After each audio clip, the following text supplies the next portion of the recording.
Introduction to Perceptron and Basic Terminology. In this lecture, we will see the basic terminology related to perceptron and different concepts which we are going to cover in the later series of our lectures. So now let us start with perceptron. So what is a perceptron?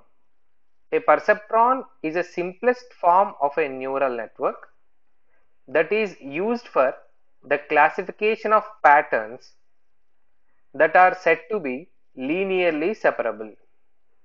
That is, the perceptrons classifies the patterns that lie on the opposite side of a hyperplane. If you see, this line is a hyperplane and you have different types of points here. So one category of points are drawn in circles and the other category of points are drawn in triangles. So these belong to class 1, that is C1, and these belong to class 2. So these perceptrons classify these points into two different classes, C1 and C2, which lie on the opposite side of the hyperplane. So this is a hyperplane. So basically the perceptron consists of a single neuron where you can adjust the synaptic weights and the bias.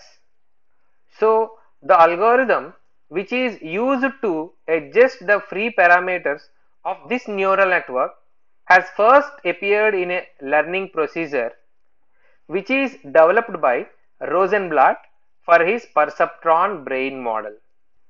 So what Rosenblatt has proved is, if the vectors or the patterns which are used to train the perceptron are drawn from two linearly separable classes, then this perceptron algorithm is going to converge, and this algorithm positions the decision surface in the form of a hyperplane between the two classes.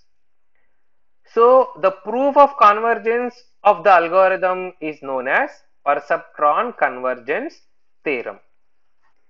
So if this perceptron is built only with a single neuron, then it is limited to perform the pattern classification with only two classes, like this, with class C1 on one side of the hyperplane and class C2 on the other side of the hyperplane.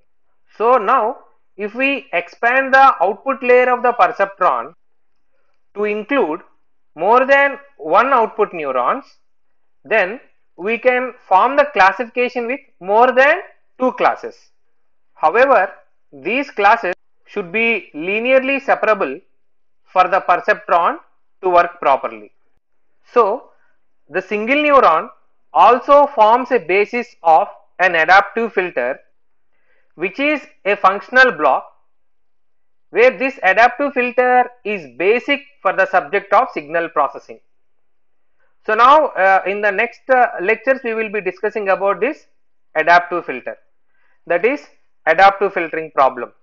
Later we also discuss about the LMS algorithm, which is simple to implement, but it is highly effective in applying this algorithm for these concepts.